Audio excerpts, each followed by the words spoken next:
Hello students, स्वागत है आपका अपने चैनल कॉमर्स कुजी पर।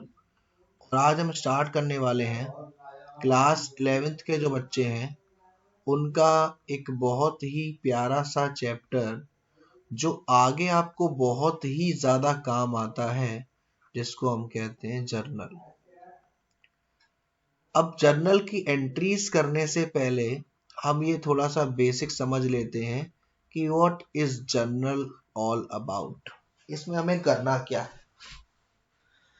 अकाउंट्स की डेफिनेशन में जब हम अकाउंटेंसी की डेफिनेशन पढ़ रहे थे वहां पे हमने पढ़ा था कि अकाउंट्स में सर हम रिकॉर्डिंग करते हैं फाइनेंशियल ट्रांजैक्शंस की, यानी कि ऐसे ट्रांजैक्शंस की रिकॉर्डिंग करते हैं जिसमें पैसे की बात हो रही हो, पैसा आ रहा हो या पैसा जा रहा हो, लेकिन वो पैसा हमारे बिजनेस से ही रिलेट कर रहा हो, बिजनेस की ही किसी एक्टिविटी की वजह से पैसा आ रहा हो और बिजनेस की ही किसी एक्टिविटी की वजह से पैसा जा रहा हो।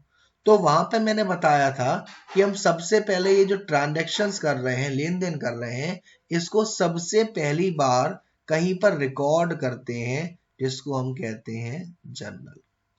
यानी कि जर्नल एक हमारी बुक है, ओरिजिनल एंट्री बुक है, जहां पर जो ट्रांजैक्शन हुआ, बिजनेस में हमारा पैसा आया, पैसा गया, लेन देन हुआ, उसको पहली बार रिकॉर्ड किया जाता है, उसे हम कहते हैं जर्नल। तो अगर आप जर्नल की बात करो तो जर्नल का जो बुक होता है, मैनुअली बुक जो होता है, उसका कुछ ऐसा फॉर्मेट होता है। डेट होती है आपकी, फिर पर्टिकुलर के लिए कॉलम होता है, एलएफ होता है आपका, फिर अमाउंट डीआर और अमाउंट सीआर, यानी कि इस तरीके का फॉर्मेट होता है हमारा। यहाँ पे डेट, उसके बाद पर्टिकुलर, एलएफ यानी कि लेजर फोलियो, अमाउंट डीआर का और अमाउंट सीआर का। ठीक, अब बारी बारी से इसको समझते हैं कि इसमें हम एंट्रीज करते कैसे हैं, किस चीज को डीआर डालते हैं और किस चीज को सीआर डालते हैं। देखिए, वैसे तो एंट्रीज को समझने के 3 रूल हैं जिसे हम कहते हैं गोल्डन रूल्स ऑफ अकाउंटिंग। तो मैं आपको उससे भी समझाऊंगा और एक मॉडर्न अप्रोच है उससे भी समझाऊंगा। तो गोल्डन रूल्स में सबसे पहला रूल होता है हमारा पर्सनल अकाउंट। पर्सनल अकाउंट का मतलब क्या होता है? पर्सनल अकाउंट का मतलब जिस ट्रांजैक्शंस को आप पढ़कर ये पता कर सकते हो कि यहाँ पर इस व्यक्ति ने कुछ खरीदा है या बेचा है, इस व्यक्ति ने कुछ दिया है या लिया है, इस स्कूल ने कुछ लिया है, इस फर्म ने कुछ लिया है, इस कंपनी ने कुछ लिया है। ऐसे हमारे ट्रांजैक्शंस पर्सनल अकाउंट का हिस्सा होते हैं और जिसका रूल होता है debit the receiver, credit the giver. जो इंसान कुछ रिसीव कर रहा है उसको डेबिट करते हैं और जो इंसान कुछ दे रहा है उसको क्रेडिट करते हैं according to personal account. Second rule होता है हमारा रियल अकाउंट। रियल अकाउंट का मतलब क्या होता है? रियल अकाउंट में बेसिकली ज्यादातर हमारी सारी एसेट्स आती है, सारी संपत्ति आती है, कार है, कैश है, बिल्डिंग है, मशीनरी है, फर्नीचर है, ये सब हमारा रियल अकाउंट का हिस्सा होता है। तो इसका रूल होता है डेबिट व्हाट कम्स इन। अगर आपके पास कोई एसेट्स आ रही है तो आप उसको डेबिट करोगे और जा रही है तो आप उसको क्रेडिट करोगे। Debit what comes in, credit what goes out. अगर कोई चीज आपके पास आ रही है तो डेबिट करोगे, आपके पास जा रही है आपके पास से तो उसको क्रेडिट करोगे। तीसरा रूल होता है हमारा नॉमिनल अकाउंट, जो कि बेसिकली ज्यादातर एक्सपेंसेस के लिए ही होता है, खर्चों के लिए ही होता है। ऐसी चीजें, ऐसे खर्चे जिसे आप छू नहीं सकते, देख नहीं सकते। तो इसका रूल क्या होता है? Debit all expenses and losses. जो भी हमारे सारे खर्चे हैं, सारे नुकसान हैं, उनको डेबिट करेंगे और जो भी हमारी सारी इनकम है, हमारे लिए फायदे हैं, उसको हम क्या करेंगे? क्रेडिट करेंगे। अब ये डेबिट क्रेडिट करते कैसे हैं? मैंने आपको फॉर्मेट बताया था, यहाँ डेट, पर्टिकुलर LF, सॉरी पूरा बनाता हूं, देखिए मैं क्वेश्चन लेके ही समझाता हूं, जैसे कि थोड़ा सा माफी चाहूंगा, क्वेश्चन थोड़ा सा क्लियर नहीं होगा लेकिन मैं समझाता जाऊंगा। देखो यहाँ पर आपको पहली एंट्री देखिए, हम एंट्री कर रहे हैं question number 1, enter the following transaction in the journal of Manohar Lal and sons. हम डीके गोयल के लेटेस्ट एडिशन से क्वेश्चन करेंगे। तो यहां पर आपसे कह रहा है 1 March Manohar Lal and Sons started business with cash 60,000। देखिए हमें जो भी एंट्रीज करनी है वो करनी है बिजनेस के पॉइंट ऑफ व्यू से, और ये हम जो एंट्री पास कर रहे हैं वो कर रहे हैं Manohar Lal and Sons company में।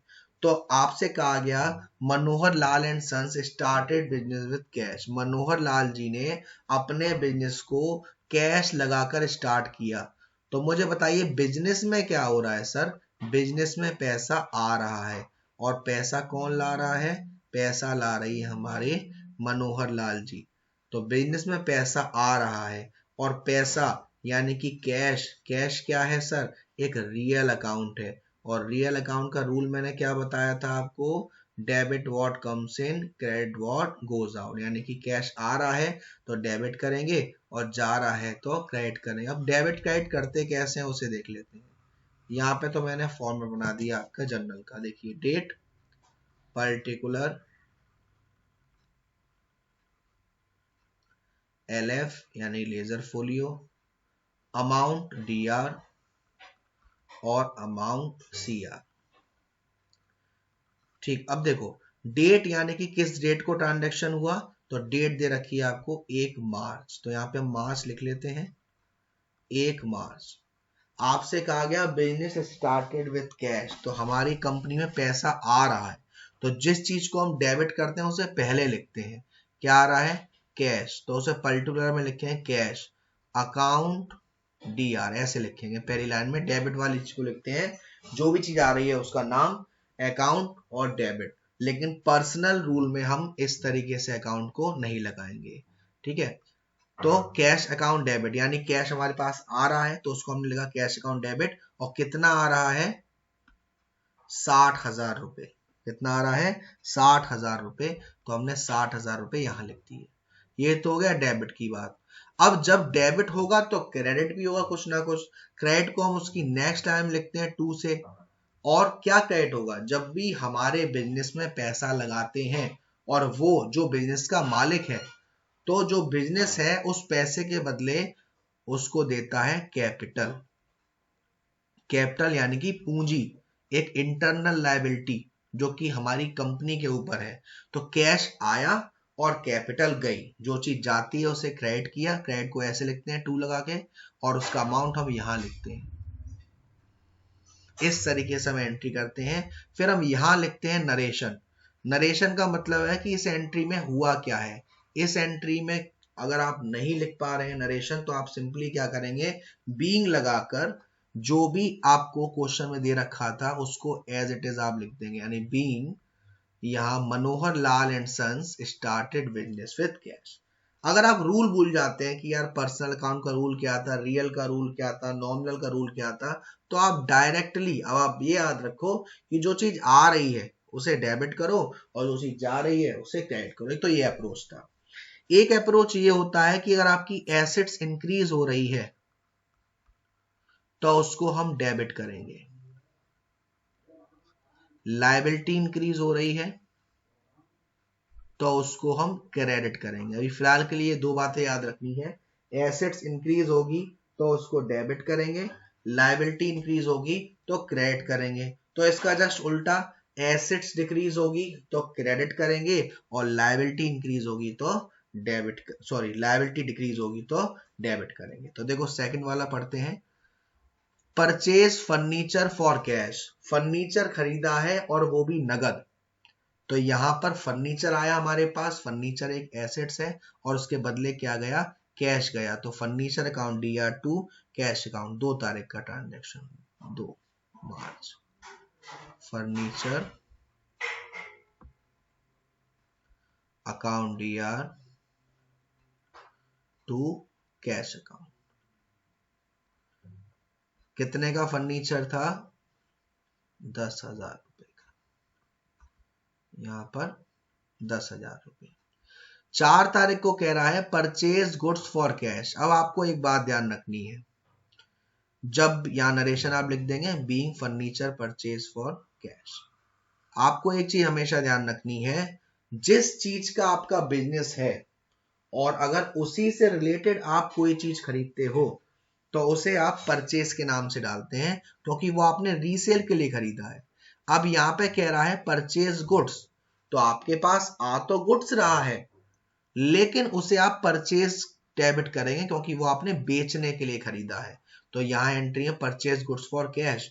गुड्स आया हमारे पास, पैसा गया, एंट्री करेंगे purchase account DR to cash account. कितने पैसे? 25,000 सर, ठीक है, 25,000। ठीक, यहां तक कोई दिक्कत नहीं होगी। आगे बढ़ते हैं, इसको मैं क्लियर कर देता हूं। चलिए दोबारा से फॉर्मेट के लिए लाइन खींच लें, ये डेट के लिए, ये पर्टिकुलर के लिए ताकि आपको दिक्कत ना हो, ये LF के लिए, ये अमाउंट डेबिट के लिए और वो अमाउंट क्रेडिट के लिए। चलिए 4 तारीख के बाद एंट्री है 5 मार्च की। 5 मार्च में आपसे कह रहा है बॉट गुड्स फ्रॉम कमलेश। अब इस एंट्री में हमने गुड्स खरीदे तो हैं, हमारे पास गुड्स आ तो रहा है, लेकिन कमलेश से आ रहा है, यानी कि आपने पैसा नहीं दिया। ऐसी एंट्री में एंट्री क्या होगी, हमारे पास तो गुड्स आ रहा है, परचेज अकाउंट DR,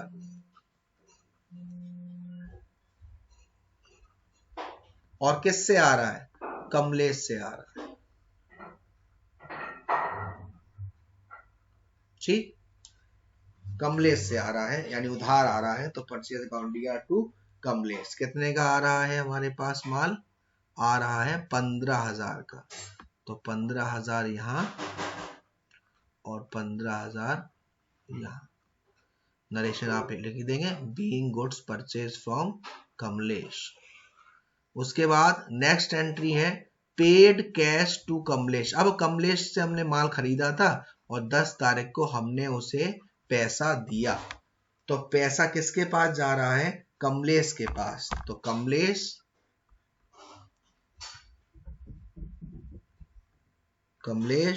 अब अकाउंट लिखना अगर आपको तो ऐसे लिखेंगे, ठीक है ना। अगर किसी पर्सनल अकाउंट में आपको अकाउंट लिखना है तो इस तरीके से लिखेंगे कमलेश, और टू कैश हमारे पास से क्या गया, पैसा गया, तो एंट्री होगी कमलेश DR टू कैश। कितना पैसा गया, 15,000 रुपए, ठीक है। यहां पर आप नरेशन डाल दोगे being paid cash to Kamlesh. इसी तरीके से नेक्स्ट देखते हैं 16 तारीख की, 16 मार्च, purchase goods from Sohan.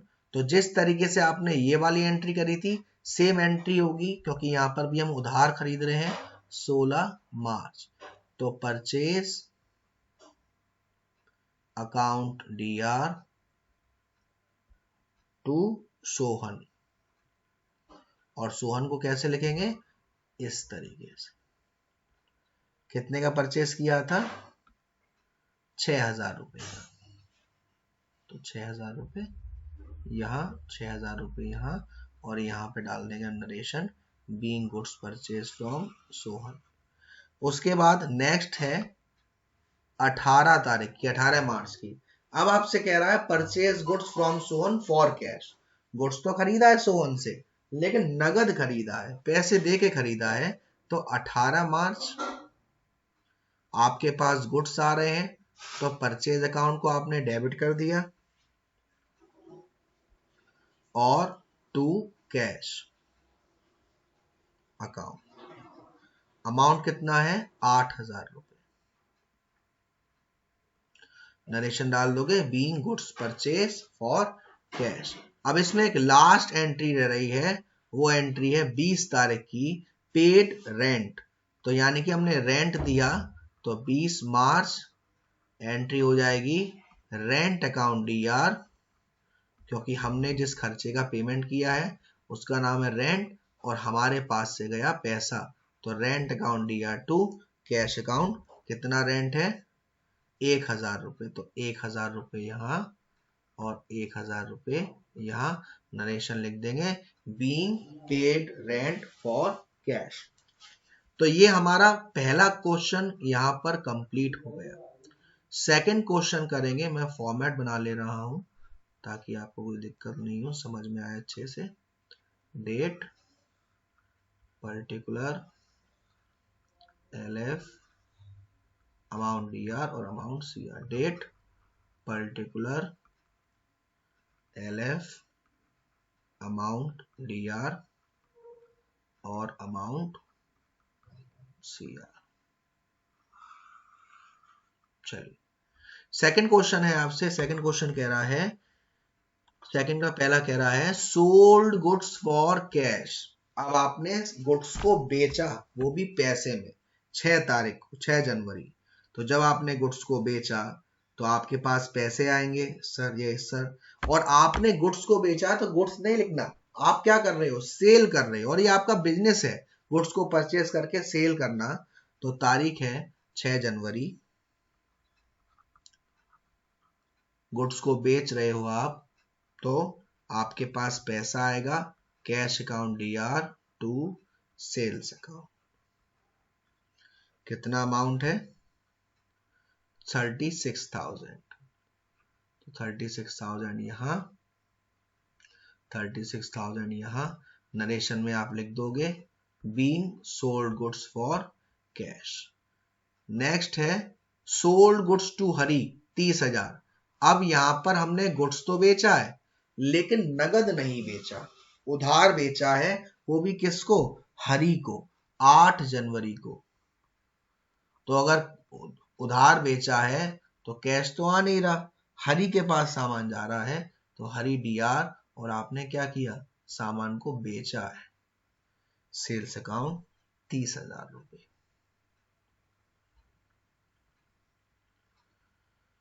Narration लिख देंगे being sold goods to Hari on credit, उधार बेचा। नेक्स्ट है रिसीव्ड कैश फ्रॉम हरी। अब हरी से पैसा आ रहा है हमारे पास, तो एंट्री क्या हो जाएगी? कैश अकाउंट DR टू हरी।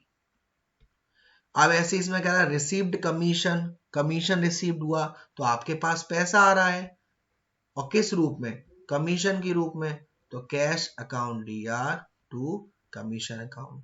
फिर आपसे कह रहा है 27 में पेड सैलरी टू गोपाल, यानी कि हम क्या कर रहे हैं इस केस में? सैलरी पेड कर रहे हैं गोपाल को।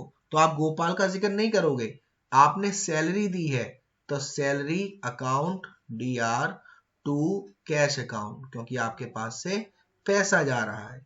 फिर again received cash from Hari, तो अगेन जब रिसीव्ड कैश फ्रॉम हरी है, पैसा आया आपके पास, cash account debit to Hari.